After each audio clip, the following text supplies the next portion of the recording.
महामारी के समय में सबसे अधिक फॉरेन डायरेक्ट इन्वेस्टमेंट्स पाने वाले टॉप 10 देश।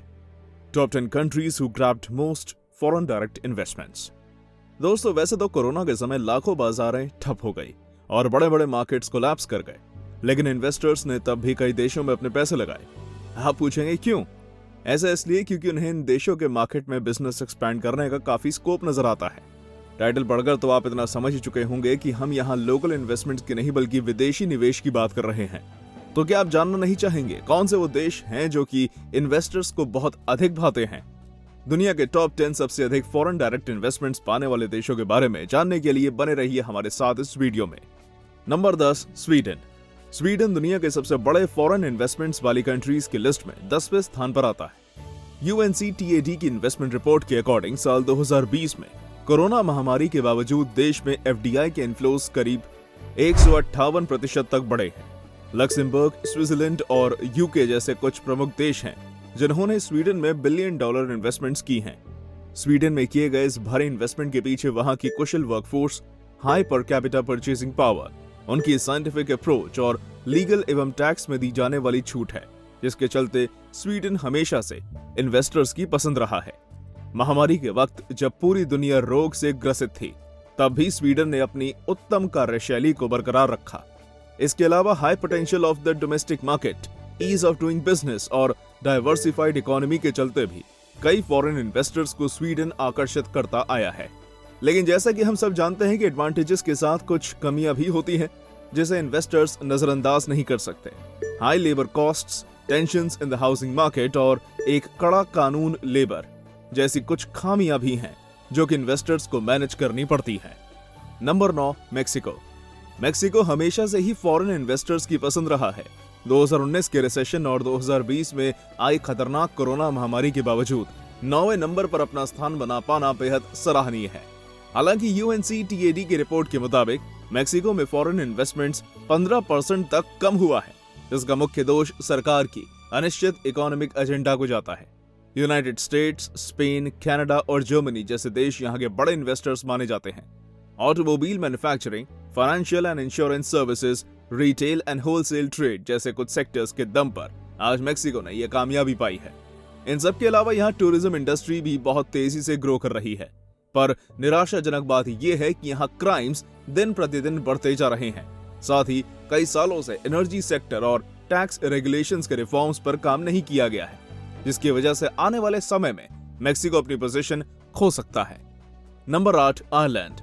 फॉरेन डायरेक्ट इन्वेस्टमेंट का आयरिश इकोनॉमी पर बहुत बड़ा प्रभाव रहा है। ऐसा माना जाता है कि आयरलैंड के प्राइवेट सेक्टर की 20% तक नौकरियां इनडायरेक्टली FDI पर ही निर्भर करती हैं। इससे यह अंदाजा लगाना आसान होगा कि इन्वेस्टर्स का बहुत ज्यादा पैसा इस देश में लगा हुआ है। यहाँ के हाई स्किल्ड एम्प्लॉयज और हाईली टैलेंटेड लोगों की वजह से ही आज आयरलैंड इस सूची में 8वें स्थान को हासिल कर पाया है।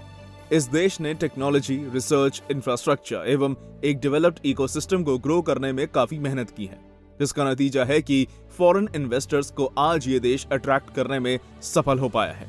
इसके अलावा आयरलैंड की टैक्सेशन पॉलिसीज भी इन्वेस्टर्स की सुविधा को ध्यान में रखकर बनाई गई हैं, जिसकी वजह से यहाँ आज करीबन 1600 विदेशी कंपनियां ऑपरेट कर रही हैं और इसने 2.5 लाख से अधिक लोगों को रोजगार दिया है। हालांकि साइंस और टेक्नोलॉजी में खुद को काबिल बना चुके इस देश में ब्रेक्सिट और उसके लॉज एंड गाइडलाइंस की समस्या अभी भी बरकरार है, जो कि इन्वेस्टर्स के लिए मुश्किलें खड़ी करती है। Number 7, Germany. जर्मनी हमेशा से ही FDI की लिस्ट में टॉप 10 में मौजूद रहा है, लेकिन बीते वर्षों के ग्लोबल रिसेशन और यूरोजोन क्राइसिस ने इसकी FDI इनफ्लोस को काफी नुकसान पहुंचाया है। UNCTAD की रिपोर्ट के अनुसार वर्ष 2020 में जर्मनी के FDI इनफ्लो में 34% तक गिरावट देखने को मिली है। इसका सबसे बड़ा कारण कोरोना महामारी मानी जाती है। Netherlands, Luxembourg, the US, Switzerland और द UK इसके कुछ प्रमुख इन्वेस्टिंग कंट्रीज हैं। इन देशों द्वारा सबसे ज्यादा investment finance and insurance, manufacturing and trade, information and communication एवं रियल एस्टेट जैसे सेक्टर्स में की जाती है। Stable government, fix loss, high skilled labours, advance technology और हाईएस्ट पॉपुलेटिंग यूरोपियन देश होने के कारण इन्वेस्टर्स का ध्यान जर्मनी की ओर काफी आकर्षित होता है। लेकिन कुछ कमियां हमेशा हर देश के साथ होती हैं और Germany is no exception. Ageing population, unproductive service sector और इंजीनियर्स की कमी इस देश की सबसे बड़ी परेशानियां हैं। हालांकि आशा की जा सकती है कि कोरोना महामारी के बाद जर्मनी में एक बड़ी ग्रोथ देखने को मिलेगी। Number 6, Luxembourg. North western Europe में स्थित बेल्जियम, फ्रांस एंड जर्मनी के बीच बसा लक्समबर्ग एक डच कंट्री है। छोटा क्षेत्रफल और बहुत कम आबादी होने के बावजूद ये देश जीडीपी पर कैपिटा के मामले में दुनिया का सबसे अमीर देश है। यहाँ की सरकार ने वर्ष 2002 से ही इकोनॉमिक डाइवर्सिफिकेशन पर ध्यान देना शुरू कर दिया था। नतीजन ये देश फॉरेन इन्वेस्टर्स को आकर्षित करने में कामयाब रहा और आज इस लिस्ट में 6ठे स्थान पर है। लक्समबर्ग ने हेल्थ एवं biomedical research, space, clean energy और फाइनेंशियल सर्विसेज जैसी अनेकों टेक्नोलॉजीज पर काम किया है। ये अपने आप में एक पावर हाउस है जिसने यूरोपियन कंपनीज के लिए बहुत सारे रास्ते खोल दिए। इस देश में money laundering, terrorist financing and tax evasion के लिए भी बड़े कदम लिए हैं। इसके अलावा सरकार आने वाले समय में लॉजिस्टिक्स और बायोमेडिसिन में और सुधार लाने पर विचार कर रही है। इसके बाद यहाँ एफडीआई बढ़ने की काफी संभावनाएं हैं। Number 5, India. दुनिया की सबसे तेजी से बढ़ती इकोनॉमी इंडिया इस लिस्ट में 5वें स्थान पर आता है। UNCTAD की वर्ल्ड इन्वेस्टमेंट रिपोर्ट को अगर देखा जाए तो वर्ष 2020 में भारत में करीबन 27% एफडीआई इनफ्लो इंक्रीज हुआ है। ये बात कोई हैरानी वाली नहीं है कि एफडीआई में योगदान करने वाले क्षेत्र ICT, सॉफ्टवेयर एंड हार्डवेयर एवं कंस्ट्रक्शन सेक्टर ही रहे हैं, जिसमें Singapore, Mauritius, Netherlands, Japan, US, UK एवं फ्रांस जैसे देशों ने सबसे अधिक इन्वेस्टमेंट किया है। Effective democratic regime, educated and hard working labourers और एवर ग्रोइंग कंज्यूमर बेस कुछ प्रमुख कारण हैं जिसके दम पर इंडिया इस लिस्ट के 5वें स्थान पर पहुंच सका है। हालांकि इंफ्रास्ट्रक्चर की कमी, करप्शन और वीक पब्लिक फाइनेंसेस जैसे कुछ समस्याओं का समाधान निकालना अभी सरकार के लिए बाकी है, जिसके बाद ही शायद इंडिया इस लिस्ट में और प्रगति कर पाएगा। Number 4, Singapore. सिंगापुर का ग्लोबल इकोनॉमी में बहुत बड़ा नाम है। एशिया का बिजनेस हब माने जाने वाले सिंगापुर को एफडीआई लिस्ट में 4था स्थान दिया गया है। दुनिया के सबसे बड़ी कंपनियों के हेडक्वार्टर्स के अलावा यहाँ 1,54,000 से भी अधिक छोटे बिजनेस रन करते हैं। स्ट्रेटेजिक लोकेशन, एक comparative workforce, pro business environment, दूरदर्शी इकोनॉमिक पॉलिसीज आदि कुछ ऐसे फैक्टर्स हैं जिसके कारण सिंगापुर को दुनिया भर के बिजनेसमैन कारोबार के लिए बेस्ट जगह मानते हैं। अपने स्ट्रॉन्ग करेंसी और इंफ्रास्ट्रक्चर के कारण आज सिंगापुर लायन सिटी के नाम से भी जाना जाता है। Business friendly ecosystem, innovation, attractive personal और कॉर्पोरेट टैक्सेस की वजह से आने वाले समय में सिंगापुर और ग्रो करने का दम रखता है। Number 3, Hong Kong. हांगकांग ने हमेशा से ही फॉरेन इन्वेस्टमेंट्स को बढ़ावा दिया है। उन्होंने एक फ्री मार्केट फिलॉसफी अपनाई है और मिनिमल गवर्नमेंट इंटरवेंशन रखा है, जिसका नतीजा ये हुआ कि बहुत सी बड़ी एमएनसीज ने हांगकांग में अपने ब्रांचेस खोलना शुरू कर दिया है और हांगकांग को इस लिस्ट के 3रे स्थान का हकदार बना दिया है। सिर्फ 8 मिलियन जैसी छोटी आबादी होने के बावजूद भी हांगकांग सबसे बड़े एक्सपोर्ट मार्केट के रूप में उभरकर आज दुनिया के सामने खड़ा है। यूएस इन्वेस्टमेंट और ट्रेड के लिए हमेशा से ही फेवरेट डेस्टिनेशन माने जाने वाले हांगकांग में 1400 से भी अधिक यूएस कंपनियां हैं और दुनिया के 100 सबसे बड़े बैंक्स में से 70 बैंकों के ब्रांच ऑफिसेस भी मौजूद हैं। Openness to and restrictions upon foreign investment, बढ़ते फाइनेंशियल सेक्टर्स और स्टेट ओन्ड एंटरप्राइजेस जैसे कुछ प्रमुख कारण हैं जिसके चलते आज हांगकांग इन्वेस्टर्स का खास बन चुका है।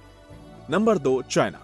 लिस्ट में 2रे नंबर पर शामिल दुनिया की तेजी से बढ़ती इकोनॉमीज में चाइना का नाम सबसे पहले आता है। UNCTAD द्वारा पब्लिश वर्ल्ड इन्वेस्टमेंट रिपोर्ट के अनुसार वर्ष 2020 में चीन का एफडीआई इनफ्लो 6% तक बढ़ा है। 1.44 बिलियन पोटेंशियल कस्टमर्स के साथ सबसे बड़ी इंटरनल मार्केट चाइना की ही है। तेजी से बढ़ता इंफ्रास्ट्रक्चर और ईज ऑफ डूइंग बिजनेस में सुधरती रैंकिंग ने चीन को इन्वेस्टर्स का फेवरेट प्लेस बनने में मदद की है। साथ ही साथ चीप लेबर कॉस्ट होने के कारण बहुत सारी कंपनियां यहां अपने मैन्युफैक्चरिंग यूनिट्स खोलना पसंद करती हैं। हालांकि तब भी ageing population, bureaucratic and administrative complexities और high level of corporate indebtedness जैसी कई समस्याएं हैं जिसके ऊपर काम करना चाइना के लिए जरूरी है। Number 1, America. अमेरिका दुनिया की सबसे बड़ी इकोनॉमी है और बात जब एफडीआई रैंकिंग की हो तो इसने सालों से नंबर 1 स्थान पर अपनी पकड़ जमाई हुई है। लेकिन हाल ही के वर्ल्ड इन्वेस्टमेंट रिपोर्ट 2021 के मुताबिक अमेरिका में 40% तक एफडीआई रेट घटने की समस्या निकल कर आई है। इसकी मेन वजह कोरोना महामारी को माना जा रहा है, जिसने विश्व भर में कई मुश्किलें पैदा की हैं। हालांकि जैसे जैसे कोरोना के केसेस कम हो रहे हैं, उसी प्रकार अमेरिकन इकोनॉमी में भी सुधार देखने को मिल रहा है। अमेरिका के पास दुनिया का सबसे बड़ा कंज्यूमर मार्केट है। साथ ही साथ इसकी currency dollar world economic system का सेंट्रल बेस मानी जाती है। अपने इनोवेशन के दम पर यह सबसे अट्रैक्टिव बिजनेस इकोसिस्टम डेवलप कर पाने में सक्सेसफुल हुआ है। हालांकि इसके अलावा कुछ चैलेंजेस भी हैं जिन पर अमेरिका को अभी और काम करना बाकी है। इनमें हाई कंपैरेटिव मार्केट और स्ट्रॉन्ग सोशल इकोनॉमिक डिस्पैरिटीज जैसी परेशानियां आती हैं, जो कि उम्मीद है समय के साथ अवश्य सुधरेंगी। तो दोस्तों, इसके साथ ही हमारी आज की वीडियो यही खत्म होती है। वीडियो पसंद आई हो तो इसे लाइक और शेयर करना मत भूलिएगा, और साथ ही कमेंट सेक्शन में हमें बताएं कि आपके मुताबिक 2025 तक कौन सा देश FDI रैंकिंग में टॉप पर होगा। ऐसी वीडियोस देखते रहने के लिए आप हमारे चैनल को सब्सक्राइब करना मत भूलिएगा। धन्यवाद।